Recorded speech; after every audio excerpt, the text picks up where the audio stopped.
Welcome to Life by Design, episode 298.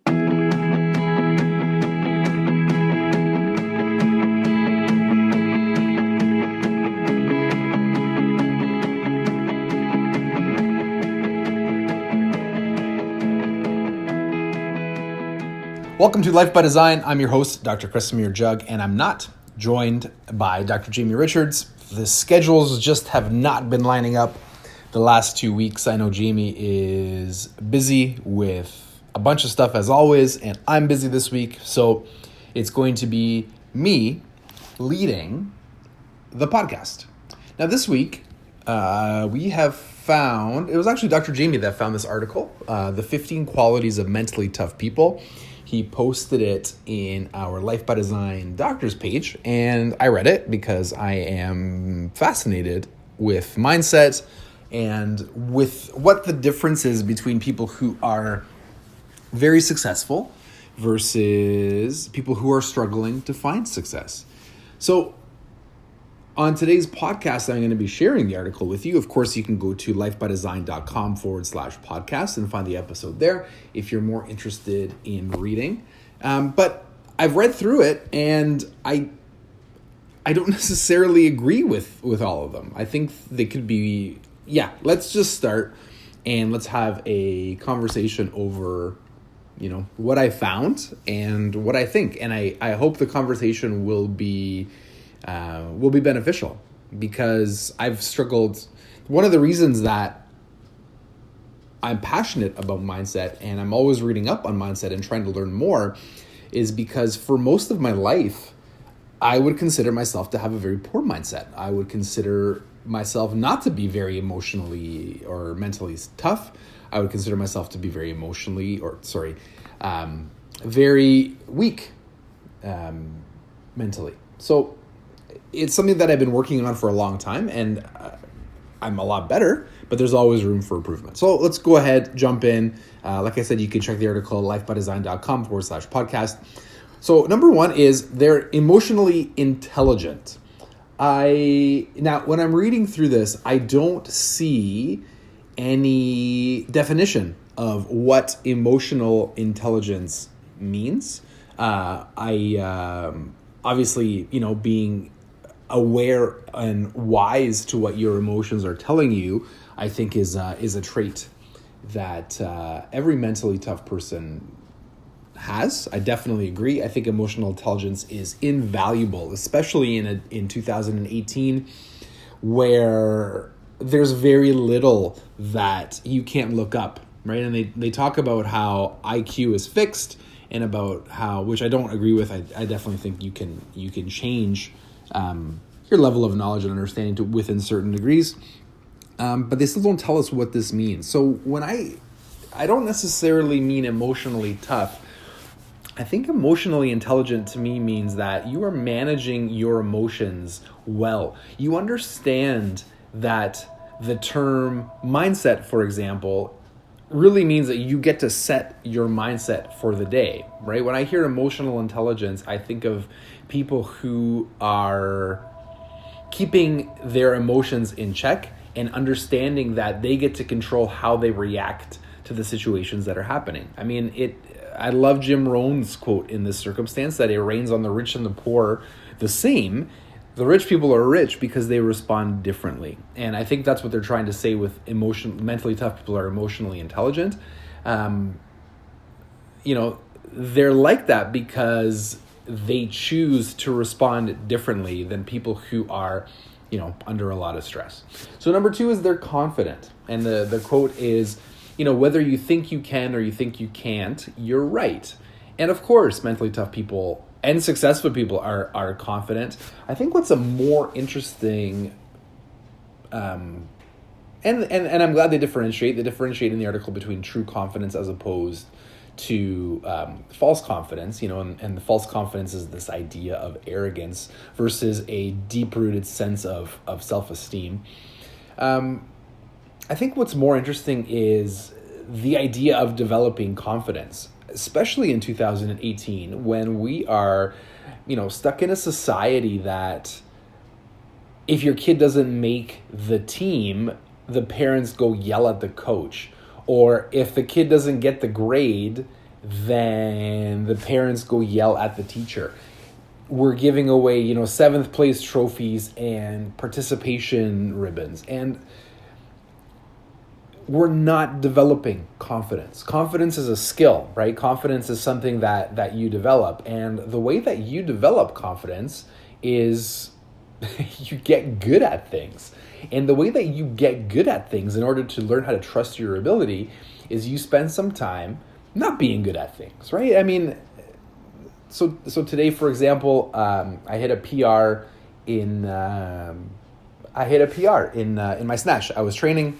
I was snatching and I PR'd, and it was far from a pretty PR. It was actually very ugly. I caught the weight and I went down awkwardly and then I stood back up. PR nonetheless, out of my comfort zone. Now, the way that I'm going to develop, confidence at that level is to understand that it wasn't the prettiest lift and to keep working to make it pretty and to gain confidence in those positions. The same thing is true with mental toughness. We can't avoid failure. So we have to learn, or you have to learn how to frame failure in the correct mindset, right? And once you learn how to frame failure correctly, then you can start to grow your confidence. So I love number 2, they're confident.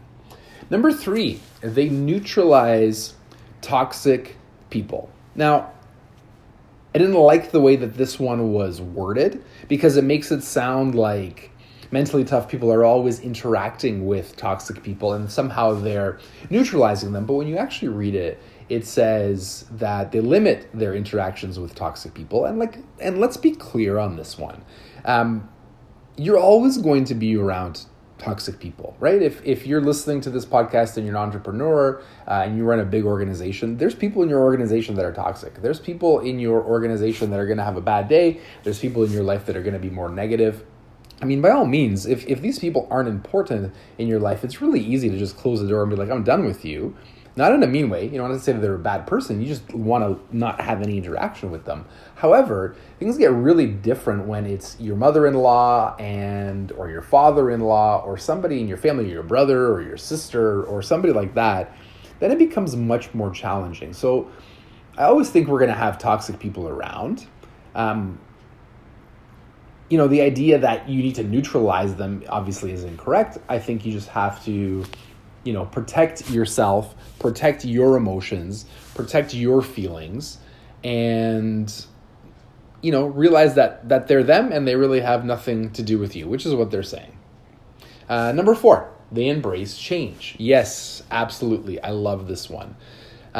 Things in your life are going to change, and there's going to be, there's this idea in health that one of the key aspects, or maybe even the key aspect and the definition of health, depending on who you ask, should be adaptability. So let me give you an example. If you're financially healthy, what that means is you can write a really big check if something happens in your life, and your standard of living and the things that you want in your life will not be affected, right? So with, mental health, or mental toughness in this case, it means that you can handle a wide variety of stressors, one of which is change. Write that mental check to make peace with what's happening right now and embrace the situation and roll with it. I think that's absolutely a sign of somebody who's mentally tough. Whereas I look back in my own life, I hated change. I remember how terrified I was graduating high school. And I by this time, you're in your last year of high school, and that it's time for change. That you don't belong in high school anymore. But I was still, not totally thrilled with this idea of leaving. Compared to now, things change all the time. My life is very different, even today than it was just a year ago. So yes, I would definitely agree that embracing change is very important. They say no is number 5. And yes, I mean, the most important thing is you're listening to this, and I know that you're an adult, and maybe not. Maybe you're a kid listening to this, which would be even better. But some of the things that mentally tough people do is they say no to everything unless it's something that they really want to do, or unless it's something that is moving them towards their values in the future. And for a lot of us, that's tough. Now, the reason that it's mentally tough to say no is because we don't want to let anybody else down, right? So when somebody asks us a question, or somebody wants a favor, or somebody wants us to do something, we inherently don't want to let that person down. And it's not that the mentally tough person wants to let that person down, or they want to disappoint that person. They understand that saying yes to something that you don't want to do, or that might not be a priority right now, hurts your self-esteem, and as a result can hurt your mental toughness. Number 6, they know that fear is the number one source of regret. Right? So the way that I'm reading this, and the way that it's meant to be read as I'm quickly reading this before I comment again, is mentally tough people know that regret is the worst. I remember, and I hope you've heard me tell this story before, when I was finishing up in chiropractic school, one of the things that we had to do is we had to make sure that we checked and adjusted so many people. And it was tough to get numbers. So one of the programs that was set up was at the downtown Salvation Army in Buffalo. Now, Buffalo's been run down for a number of years, and the Salvation Army, there was really beautiful people that were there, but they were on the older side, and they had seen a lot of life.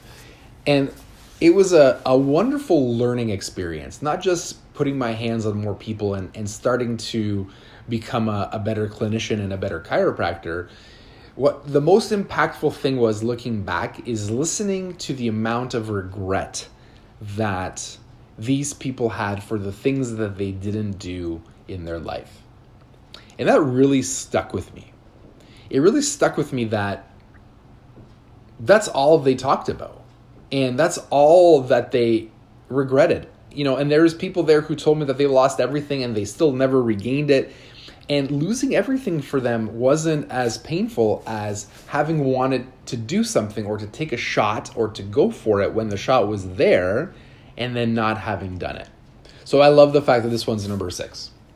Number 7, they embrace failure. Mentally tough people embrace failure. We already talked about this. This is the way to build, so number 7 and number 8 I'll do together. Number 7 is they embrace failure. Number 8 is yet they don't dwell on their mistakes. And of course, this is how you develop confidence and self-esteem. You try something, it doesn't go the way that you planned. Instead of, telling yourself this massive story that you're a failure, you look at what you did and you say, okay, well, I see the room. I see the room for improvement. So when I take another step at this, when I take my next shot, I know how to change it, right? And it's through these little tweaks over time. This is where success is going to happen. So yet, mentally weak people, and what I did when I was before is, if a mistake ever happened, then, oh my God, I was wrong, and how could I have done that? And I'm such a failure, and I suck at this, versus somebody, I love the way my business coach, Dan Sullivan, put it. He said, I never lose. I either win or I learn, right? Which is exactly how mentally tough people view their joy. So we're going to do number 9 and number 10 together, because this has everything to do with the morality of life by design. They won't let anyone limit their joy. And number 10 is they don't limit the joy of others. This falls under the idea of being selfish.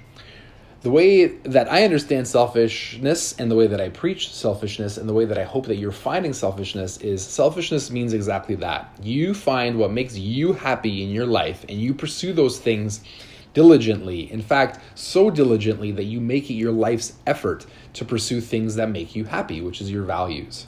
And on the flip side of that, you do not get in the way of somebody else pursuing their values. And the other one that I'm going to add into this, that is inherent, but they just don't go out and say it, is you don't harm other people, right? One of the things that you want does not involve the harming of other people. That's a true value, right? The things that you're pursuing are a win and a win for both parties involved, if other people are involved, like a happy marriage or a happy family, right? If you're in a happy relationship, then you're winning and your partner is winning. That's what makes it a happy relationship. A happy relationship is not one where there's physical abuse or mental abuse or emotional abuse. Nobody wants that. You're harming another person. So I love this. I think this should be higher on the list. I think pursuing your happiness and not getting in the way of others is absolutely bang on. So I love that. Number 11, they exercise. Yes, they exercise. They're healthy, right? If you don't know who Richard Branson is, Richard Branson, I think he owns 280 companies, most famously Virgin. And when they asked him, how he got more hours out of the day, he said that he exercised. He said it was easy for him to get an extra 4 to 5 hours out of every day just by exercising. So if you're not exercising, or if you're new to this world, mentally tough people exercise because, and there's good data on this. There's good data to show that exercising actually benefits your brain in a positive manner. Number 12, they get enough sleep. Yeah, sleep is important, especially for parents listening to this podcast whose children don't sleep, like how it was for us when Ari was really little. Nobody slept, and it's really tough to be mentally tough when you're mentally tired. Number 13, I don't know if I agree with this one. They limit their caffeine intake. You know how much we love coffee. You know how much we love coffee at Life by Design, except for Mike. Respect. There's a lot of good data coming out to say, to document some positive effects of caffeine. If anything, when I read this, I think they're right. I don't think that mentally tough people overindulge in anything too much. I think that's the real crux. Yes, I understand that there's potential physiological negatives to drinking coffee. They mention, being in a fight or flight response. They mention adrenal fatigue. I think what's most important with this, because we're talking about mental toughness, is the idea of an obsession or an addiction.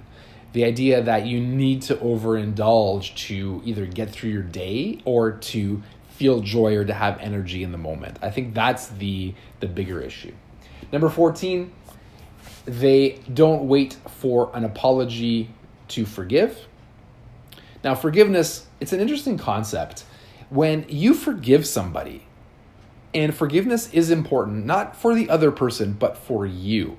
If you want to read a really good story on revenge and bitterness and festering, the Count of Monte Cristo, I think, is about as great of a personal character study that you can read, since it is on the topic of forgiveness and revenge. And the reason that you want to forgive has nothing to do with the other person. It has everything to do with you. You're harboring resentment. You're harboring negative feelings. You're harboring feelings of, I need to get even. I want justice. I want retribution. All those things are holding you back from living a good and positive life. That's really the not waiting for an apology. It's got nothing to do with the other person. It has everything to do with you. And lastly, and as one of my online buddies says, but not leastly, is they're relentlessly positive. Now, yes, relentlessly positive, relentlessly optimistic. However, this isn't necessarily outwardly, right? This is saying relentlessly. This means that when you wake up in the morning and it seems like everything is conspiring against you, those days when you would swear that something's planning the attacks against you, you still find something to look forward to and you still find ways to push forward. This does not mean fabricated, inauthentic, over-the-top behavior. This means that inside, your natural disposition is to be an optimist, because you understand that at any second the pendulum could flip and everything could line up completely in a row and it could catapult you forward. Actually, not only do you think that could happen, you are waiting for that to happen. So that's number 15. I hope you liked the list. I thought the article was great. And other than them wording them a little bit awkwardly sometimes on the whole caffeine thing, I think they're spot on. Anyways, guys, I hope you're having a great week. I hope that this helped you. I hope that you can leverage this in having a great time. And as always, join the drive to 1 million families worldwide, living life by design.